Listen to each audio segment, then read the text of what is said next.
اللهم صل على سيدنا ومولانا محمد وعلى آل سيدنا ومولانا محمد وبارك وسلم عليه. أعوذ بالله من الشيطان الرجيم. بسم الله الرحمن الرحيم. ومن الناس من يعجبك قوله في الحياة الدنيا ويشهد الله على ما في قلبه وهو علد الخصام وإذا تولى سعى في الأرض ليفسد فيها ويهلك الحرث والنسل والله لا يحب الفساد. وإذا قيل له اتق الله أخذته العزة بالإثم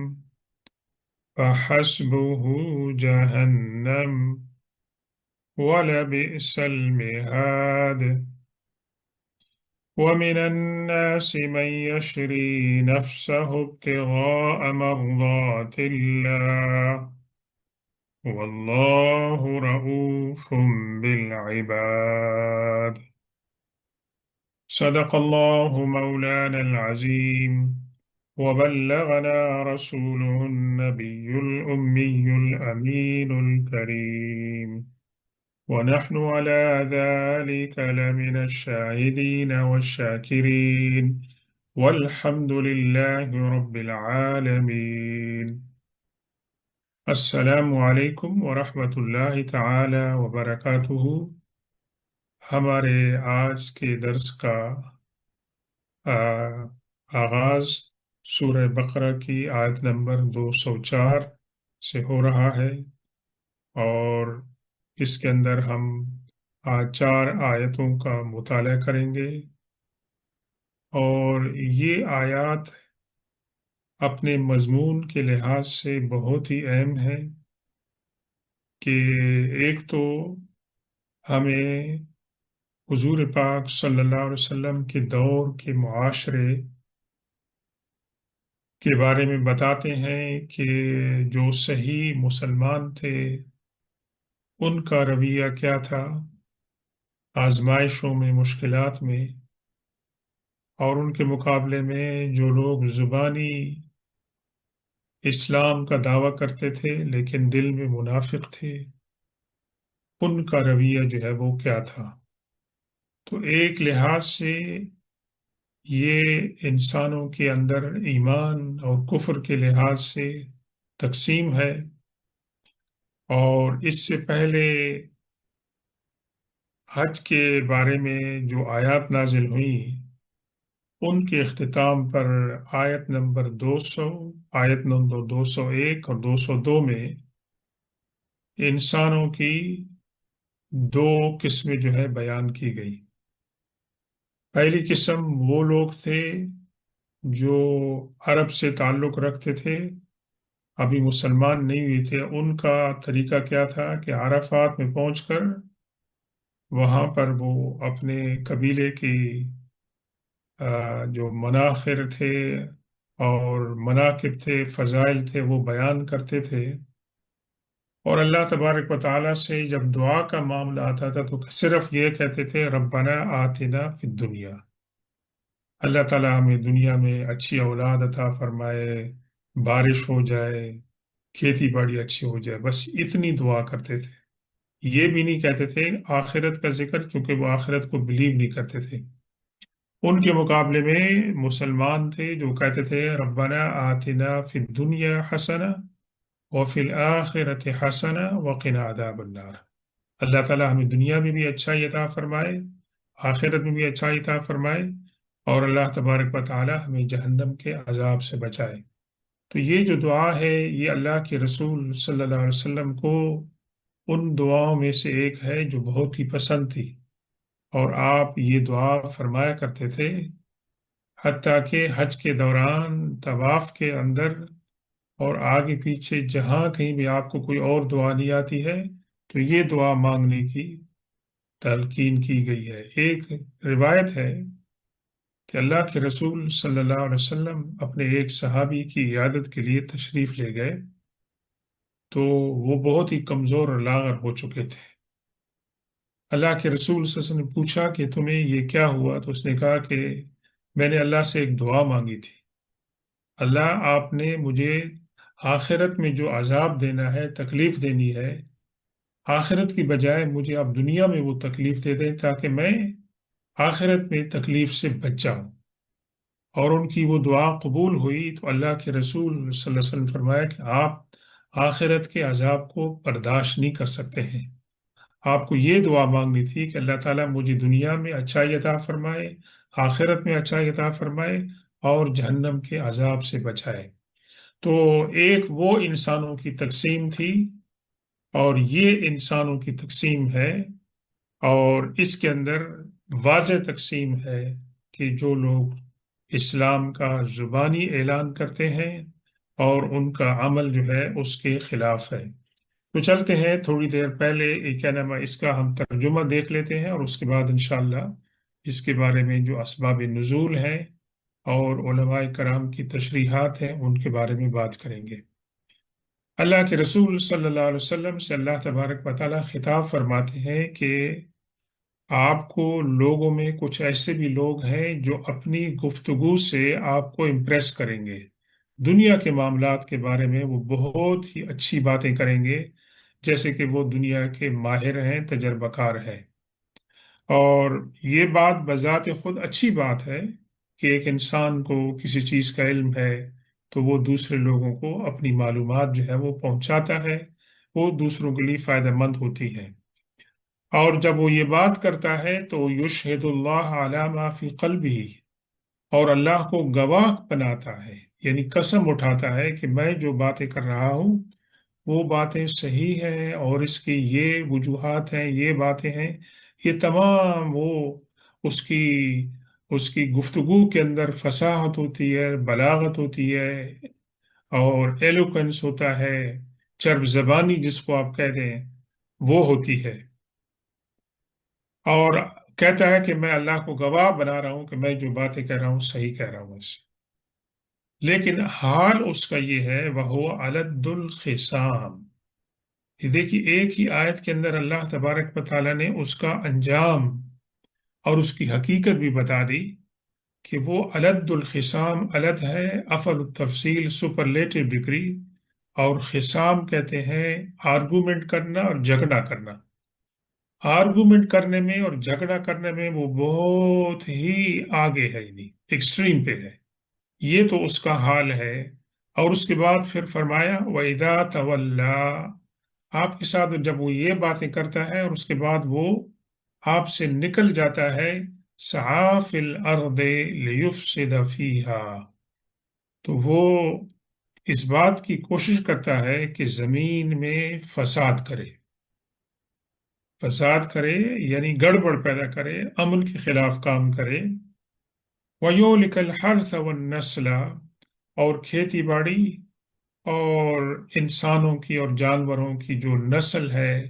اس کو تباہ کرے۔ واللہ لا يحب الفساد، اور اللہ تبارک و تعالیٰ کو فساد جو ہے وہ پسند نہیں ہے۔ پھر فرمایا وَإِذَا قِيلَ لَهُ اتَّقِ اللَّهَ أَخَذَتْهُ الْعِزَّةُ بِالْإِثْمِ، جب اس سے کہا جاتا ہے کہ اللہ کا خوف کرو، اللہ سے ڈرو، تو اس کو اس کی غیرت اس کی پر غالب آ جاتی ہے، یعنی یہ جملہ سننا اس کو برداشت نہیں ہوتا ہے کہ کوئی انسان اس سے یہ کہے کہ تم ان باتوں سے اپنے آپ کو بچاؤ اور پرہیز کرو اور اللہ کا خوف کرو، تو اس کو اپنی غیرت اور فخر اور غرور اس کے اوپر غالب آ جاتا ہے، اور یہ غرور اس کو گناہ کے اوپر آمادہ کرتا ہے۔ فحسبہ جہنم، ایسے انسان کے لیے جہنم ہی کافی ہے، وَلَبِئْسَ الْمِہَادُ، اور یہ بہت ہی برا جو ہے یہ ٹھکانہ ہے۔ اس کے بعد کی جو آیت ہے وہ ایک صاحب ایمان کے لیے ہے، ظاہر ہے کہ وہ صاحب ایمان جو ہے اللہ کے رسول صلی اللہ علیہ وسلم کے صحابی ہو سکتے ہیں، جو اپنے آپ کو بیچ دیتے ہیں اللہ کی رضا کی خاطر، اور اللہ تبارک و تعالی بندوں کے ساتھ مہربان اور کریم ہے۔ پہلی جو تین آیتیں ہیں ان کے اسباب نزول کے بارے میں علماء کرام کی تین اوپینینز ہیں۔ پہلی اوپینین یہ ہے کہ ایک صاحب جو کہ قریش کے بہت ہی بڑے سردار تھے، اخنس بن شریق، یہ مدینہ طیبہ میں آتے ہیں جب حضور پاک صلی اللہ علیہ وسلم سیٹل ہو جاتے ہیں، تو یہ مدینہ طیبہ میں آتے ہیں اور اللہ کے رسول صلی اللہ علیہ وسلم کے سامنے اسلام کا اظہار کرتے ہیں کہ میں مسلمان ہوں، اور اپنی گفتگو سے وہ اللہ کے رسول صلی اللہ علیہ وسلم کو امپریس کرنے کی کوشش کرتے ہیں۔ جب آپ کی محفل سے وہ نکل جاتے ہیں تو مدینہ طیبہ کے اندر کسی کے باغ میں جاتے ہیں، فارم میں جاتے ہیں، تو وہاں ان کا جو کھیت ہوتا ہے اس کو آگ لگاتے ہیں، اس کو تباہ کرتے ہیں، ان کے جانور ہوتے ہیں گدھے وغیرہ، ان کو وہ ہلاک اور تباہ برباد کر دیتے ہیں۔ تو اللہ تبارک و تعالیٰ فرماتے ہیں کہ یہ انسان کی جو ہے وہ اصل ہے کہ اس نے زبان سے تو یہ اسلام کا اظہار کیا، لیکن حضور پاک صلی اللہ علیہ وسلم کی محفل سے نکلنے کے بعد فوراً ہی اس نے دوسری ایکسٹریم پر چلا گیا۔ ایک علماء کا، اور خاص طور پہ اس میں حضرت عبداللہ بن عباس کی روایت یہ ہے کہ یہ جو آیت ہیں یہ نازل ہوتی ہیں منافقین، مکہ مدینہ کے منافقین کے بارے میں، اور اس کا بیک گراؤنڈ یہ بتایا جاتا ہے کہ ہجرت کے تیسرے یا چوتھے سال دو واقعات ہوئی، خاص طور پر آج ہم جس کی بات کرتے ہیں وہ ہے غزوۃ الرجیع، را جیم یا اور عین، اور یہ ایک مقام ہے جو کہ اسفان اور مکہ کے درمیان ہے۔ اور یہ واقعہ ایسے ہوا کہ وہاں کے قبیلے کے کچھ لوگ آئے حضور پاک صلی اللہ علیہ وسلم کے پاس، اور انہوں نے آپ سے کہا کہ ہم مسلمان ہوتے ہیں، اور آپ برائے مہربانی ہمارے پاس کچھ ایسے صحابہ کرام بھیجیں جو عالم ہیں، اور وہ ہمارے جو قبیلے کے دوسرے لوگ ہیں ان کو اسلام سکھائیں۔ تو حضور پاک صلی اللہ علیہ وسلم نے 10 صحابہ کرام کا ایک گروپ جماعت تیار کی اور ان کے ساتھ بھیجی۔ جب یہ لوگ رجی کے مقام پر پہنچتے ہیں تو یہ جو قبیلے والے لوگ تھے انہوں نے دھوکہ دیا، اور ان کو ایک اور قبیلے کے حوالے کر دیا جن کے 100 لوگوں نے یا 200 لوگوں نے ان 10 صحابہ کرام کو گھیرے میں لے لیا، اور ان کو انہوں نے کہا کہ ہم نے تمہیں قتل کرنا ہے۔ تو یہ جو صحابہ کرام تھے، ایک چھوٹی سی پہاڑی تھی، ٹیلا تھا، پتھریلا تھا، اس کے اوپر یہ لوگ چڑھ گئے، اور وہاں سے انہوں نے تیر برسانا شروع کیے، انہوں نے پہاڑی کے اوپر سے پتھر پھینکنا شروع کیے، اور جب ان لوگوں کو پتہ چلا کہ یہ 10 آدمیوں کا مقابلہ نہیں ہو سکتا ہے تو انہوں نے کہا کہ ہم آپ کو امان دیتے ہیں، آپ لوگ اتر کے آ جائیں، اور آپ کے ساتھ ہمارا کوئی جھگڑا نہیں ہے اس سے۔ تو اس میں 7 صحابہ کرام تو بیچارے ان کے کہنے پہ نیچے آ گئے اس سے، اور اس میں 3 صحابہ کرام تھے جو انہوں نے ان میں ان کے لیڈر حضرت عاصم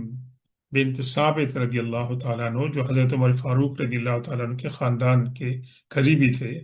انہوں نے کہا کہ میں آپ کا جو یہ وعدہ ہے امان کا، اس کو میں اس کے اوپر میں ٹرسٹ نہیں کرتا ہوں، اور میں آپ کے ساتھ جو ہے نا لڑوں گا۔ اسی طرح ان کے 2 ساتھی جو تھے وہ بھی انہوں نے ان کو جو ہے قبول نہیں کیا۔ اس دوران میں حضرت عاصم اور دوسرے صحابی تو جو ہے وہ شہید ہو گئے، اور دو حضرات جو ہے بچے، حضرت عبداللہ بن طارق رضی اللہ تعالیٰ عنہ شہید ہو گئے، اور حضرت خبیب اور ان کے ساتھ ایک دوسرے صحابی تھے، حضرت زید، انہوں نے باہر کا مقابلہ کیا اور آخر میں ان دونوں کو گرفتار کر لیا گیا اور ان کو مکہ کے لوگوں کے پاس بیچ دیا گیا، کیونکہ یہ وہ تھے صحابی جنہوں نے بدر اور احد کے اندر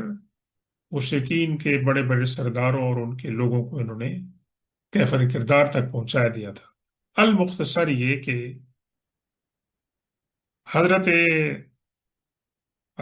زید بن جو تھے رضی اللہ تعالیٰ عنہ، ان کو جب وہ سولی پہ چڑھانے لگے تو ان سے ابو سفیان جو ابھی مسلمان نہیں ہوئی تھے، انہوں نے کہا کہ آپ کو یہ بات پسند ہے کہ آپ اس مشکل میں پہنچے ہیں نعوذ باللہ حضرت محمد صلی اللہ علیہ وسلم کی وجہ سے، کیا آپ یہ نہیں چاہتے ہیں کہ اس وقت وہ آپ کی جگہ پر ہوں اور آپ اپنے گھر میں آرام سے بیٹھے ہوں؟ تو انہوں نے جواب دیا کہ میں تو یہ بھی نہیں چاہتا ہوں کہ جہاں پر آپ موجود ہیں آپ کو ایک کانٹا بھی چبھے۔ تو ابو سفیان یہ سن کر کہنے لگے کہ میں نے دنیا میں ایسا کوئی انسان نہیں دیکھا ہے جس کی لوگ اس طرح پیروی کرتے ہیں اور محبت کرتے ہیں جس طرح محمد صلی اللہ علیہ وسلم کو۔ اور حضرت خبیب رضی اللہ تعالیٰ عنہ کو انہوں نے سولی پہ چڑھایا، اور حضرت خبیب رضی اللہ تعالیٰ عنہ نے صرف یہ کہا کہ مجھے سولی پہ چڑھانے سے پہلے 2 رکعت نفل جو ہے ہم پڑھنے تھے، انہوں نے اختصار کے ساتھ پڑھے اور اس کے بعد ان کو سولی پہ چڑھا دیا گیا۔ یہ بہت ہی دردناک واقعہ تھا۔ یہ کیسے ریلیٹ کرتا ہے ان آیات کے ساتھ؟ حضرت عبداللہ بن عباس رضی اللہ تعالیٰ عنہ کی روایت میں کہ جب منافقین نے، مدینہ کے منافقین نے جب یہ خبر سنی تو انہوں نے کیا کہا؟ انہوں نے ٹونٹ مارا ویسے، بجائے اس کے کہ افسوس کرنے کے انہوں نے ایسا ٹونٹ مارا، انہوں نے کہا کہ ان کو آ, کس مصیبت نے کاٹا تھا کہ اپنے گھر میں آرام سے بیٹھے ہوئے تھے، ان کو کیا ضرورت پڑی تھی کہ وہاں جا کے تبلیغ کے لیے جا رہے تھے، ان کو کیا ضرورت پڑی تھی کہ اپنے آقا محمد صلی اللہ علیہ وسلم کے حکم کی پیروی میں وہاں جا کر انہوں نے تکلیف برداشت کی، کیا ان کو تکلیف پڑی تھی؟ تو یہاں اللہ تبارک و تعالی ان کی اس منافقت کو ظاہر کر رہا ہے کہ ایک ایسا مقام کہ جہاں پر ہمدردی کی ضرورت ہے، وہ ویسے تو حضور پاک صلی اللہ علیہ وسلم کی محفل میں آ کر بڑی چرب زبانی سے کام لیتے ہیں، اور ایون دو عبداللہ بن ابیس جو تھا وہ مدینہ پاک میں حضور صلی اللہ علیہ وسلم کے سامنے ممبر پہ بیٹھ کے باتیں کرتا تھا بڑی اچھی اچھی، لیکن یہ کہ جب موقع آتا تھا تو وہ اس وقت چھپ جاتا تھا۔ تو یہاں پر جو ہے نا ان کی اس منافقت کو بیان کیا گیا۔ تیسری بات جو علماء کرام کہتے ہیں کہ یہ جنرل ہے، یہ آیت اپنے مفہوم میں جنرل ہے، ہو سکتا ہے کہ شان نزول کے اعتبار سے یہ صحیح ہو، لیکن یہ کہ بھی یہ ایک انسان کی نیچر ہے کہ بعض انسان اپنی چرب زبانی سے اور فلوئنسی کی وجہ سے، آرٹیکولیشن کی وجہ سے وہ دوسرے انسانوں کو متاثر کرتے ہیں۔ جس طرح دکاندار جو ہیں وہ اپنی کوئی چیز بیچنا چاہتے ہیں، سیلز مین، سیلز وومن، تو وہ گاہک کو بتاتے ہیں، اور بعض اوقات اس کے اندر کوئی چیزیں خراب بھی ہوتی ہیں۔ تو اس لیے حضور پاک نے فرمایا کہ قیامت والے دن جو بزنس مین ہیں وہ سب کے سب جہنم میں ہوں گے، مگر ان کے وہ بزنس مین جو سچ بولتے ہیں۔ تو حضرت امام ابو حنیفہ رضی اللہ تعالیٰ عنہ کے بارے میں آتا ہے کہ جب وہ کپڑے کا کاروبار کرتے تھے تو انہوں نے اپنے نوکر سے کہا کہ یہ جو کپڑا ہے، یہ جو تھان ہے، اس کے اندر ڈیفیکٹ ہے، اور جب کوئی بھی کسٹمر آئے تو اس کو آپ نے بتانا ہے۔ تو اتفاق سے ایک کسٹمر آیا، امام صاحب موجود نہیں تھے، اور اس کام کرنے والے نے اس کو ڈیفیکٹ نہیں بتایا اور اس کو بیچ دیا۔ جب امام صاحب واپس آئے تو امام صاحب نے پوچھا تو انہوں نے کہا جی میں نے تو اس کو بھیج دیا، بیچ دیا لیکن میں بھول گیا، تو امام صاحب فوراً دوڑ کے گئے اور اس آدمی کو ڈھونڈا اور اس کو بتایا کہ بھائی آپ سے یہ غلطی ہو گئی ہے، میرے کام کرنے والے نے، اس کے اندر یہ فالٹ ہے، آپ کو جو ہے نا یہ بتانا جو ہے ضروری ہے۔ تو یہ کہنے کا مقصد یہ ہے کہ زبان کی تیزی کی وجہ سے لوگ دوسروں کو متاثر کرتے ہیں، اور یہ بیماری آج کل بھی ہے۔ آج کل چونکہ لکھنے پڑھنے کا زیادہ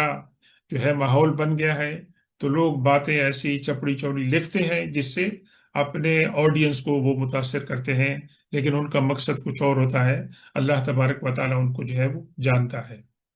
اس سے علماء کرام نے ایک نتیجہ یہ بھی نکالا ہے کہ اصل جو بات ہے دین کے اندر وہ ہے کسی کی بھلائی کرنا، کسی کو اچھی بات جو ہے وہ بتانا،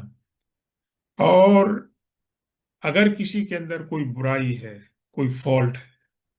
اور آپ سمجھتے ہیں اور آپ حق پر ہیں کہ اس شخص کے اندر یہ برائی ہے، تو اس کو یہ کہنا کہ اللہ کے سے ڈریں، یہ ایک بہت بڑی بات ہے، یہ ایک بہت بڑا جہاد ہے، اور خاص طور پر علماء حق کے لیے کہ وہ اپنے حکمرانوں کے سامنے یہ بات کریں، تو یہ بات جو ہے بہت ہی مشکل لگتی ہے۔ اس کے بارے میں حضرت عمر فاروق رضی اللہ تعالیٰ عنہ کے بارے میں مروی ہے کہ جب ان سے کوئی کہتا تھا اتق اللہ، یعنی جب وہ خلیفہ بن گئے تو لوگ جب ان سے کہتے تھے کہ اتق اللہ، اللہ سے ڈرو، تو وہ اپنی جو ہے رخسار کو زمین کے اوپر، مٹی کے اوپر لیٹا لیتے تھے،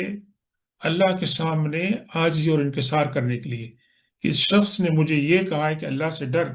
تو اللہ سے ڈرنے کا یہ ہے کہ میں عاجزی کا جو ہے میں اظہار کروں۔ اور حضرت عبداللہ بن مسعود رضی اللہ تعالیٰ عنہ فرماتے ہیں کہ جو بڑے گناہ ہیں ان میں سے ایک یہ بھی ہے اللہ کی نگاہ میں کہ ایک انسان کو کوئی کہے کہ اللہ سے ڈرو، تو وہ اس کے جواب میں کہتا ہے کہ مائنڈ یور اون بزنس، اپنا خیال رکھو، میری فکر مت کرو۔ تو یہ بھی ایک ایٹیٹیوڈ ہمارے یہاں جو ہو گیا ہے۔ اس کے بارے میں اللہ کے رسول صلی اللہ علیہ وسلم کی ایک حدیث ہے، ان احب الکلام الی اللہ ان یقول العبد سبحانک اللہم وتبارک اسمک وتعالی جدک ولا الہ غیرک۔ اللہ تبارک و تعالیٰ کی بارگاہ میں جو کلام اللہ کو پسند ہے وہ کیا ہے کہ جو ہم ثنا پڑھتے ہیں نماز کے اندر، جس کے اندر اللہ تبارک و تعالیٰ کی تعریف ہوتی ہے، تو یہ کلام اللہ تبارک و تعالیٰ کو پسند ہے۔ اور اللہ تبارک و تعالیٰ کی نگاہ میں سب سے مبغوض اور ہیٹڈ، ناپسندیدہ کلام کون سا ہے کہ ایک انسان دوسرے انسان کو کہے اتق اللہ، اللہ سے ڈرو، تو وہ اس سے کہتا ہے کہ تم اپنا خیال رکھو، میری فکر جو ہے وہ مت کرو۔ تو اس سے نتیجہ کیا نکلتا ہے کہ دعویٰ کا جو کام ہے، کسی کی جو اصلاح کا جو کام ہے، وہ بہت ہی مشکل کام ہے، اور اس کے لیے اللہ تبارک و تعالیٰ نے قرآن پاک میں فرمایا ادع الی سبیل ربک بالحکمت والموعظۃ الحسنۃ وجادلہم باللتی ہی احسن، کہ لوگوں کو آپ اللہ کے راستے کی طرف بلائیں بالحکمت، وزڈم کے ساتھ، حکمت کے ساتھ، اور اچھی نصیحت کر کے۔ تو یہ ڈیپینڈ کرتا ہے کہ لوگوں کی اصلاح کرنے والے جو ہیں ان کا اپنا کیلیبر کتنا ہے اور ان کے پاس اتنی معلومات ہیں۔ تو بعض اوقات ایک عام انسان ایک عالم دین کو ایک بات کہہ دیتا ہے، عالم دین بھی انسان ہوتے ہیں، ان کے اندر بھی غلطیاں ہوتی ہیں، تو ان کو اگر بجائے اس کے کہ آپ لوگوں کے سامنے ان کو سمجھائیں، آپ تنہائی میں ادب نرس کریں، اور اسی طریقے سے جو حکمران ہیں ان کو بھی، ہمارے سلف صالحین تو بعض تو بہت ہی اوپن ہوتے تھے اور بعض پیار اور محبت سے ان کو جو ہے سمجھاتے تھے۔ تو دوسروں کو یہ کہنا کہ بھئی مائنڈ یور اون بزنس کی بجائے آپ کہیں کہ جی تھینک یو ویری مچ، آپ نے مجھے جو ریمائنڈ کرایا ہے یہ اچھی بات ہے، اور اس پر اللہ کا شکر ادا کرنا چاہیے کہ کسی نے میری غلطی جو ہے وہ مجھے بتائی ہے۔ آخری آیت جو ہے وہ اللہ کے رسول صلی اللہ علیہ وسلم کے ایک عظیم الشان صحابی کے بارے میں ہے، جس کے بارے میں اللہ نے فرمایا وَمِنَ النَّاسِ مَن يَشْرِي نَفْسَهُ ابْتِغَاءَ مَرْضَاتِ اللَّهِ وَاللَّهُ رَءُوفٌ بِالْعِبَادِ، اور لوگوں میں ایسے لوگ بھی ہیں کہ جو اپنے آپ کو اللہ کے سامنے بیچ دیتے ہیں، یعنی ایک ڈیل کرتے ہیں جس میں وہ اپنے آپ کو فروخت کر دیتے ہیں اور اللہ کی رضا کو خریدتے ہیں، محض اللہ تبارک و تعالیٰ کی خوشنودی کے لیے۔ تو علماء کرام اور مفسرین کی اکثریت یہ کہتی ہے کہ یہ جو حدیث ہے، یہ جو آیت ہے، یہ نازل ہوئی ہے حضرت صہیب بن سنان الرومی رضی اللہ تعالیٰ عنہ کے بارے میں، کہ جب وہ مکہ سے ہجرت کرنے لگے تو اپنے ساتھ انہوں نے جو ان کی بلونگنگز تھی اور میٹیریل ویلتھ تھی، سونا وغیرہ تھا، وہ بھی انہوں نے ساتھ لے جانے لگے۔ اور یہ حضرت صہیب رومی رضی اللہ تعالیٰ عنہ اصل میں اوریجنلی یمن سے تھے، لیکن ایک دفعہ تجارت کے لیے قافلے میں جا رہے تھے اپنے والدین کے ساتھ،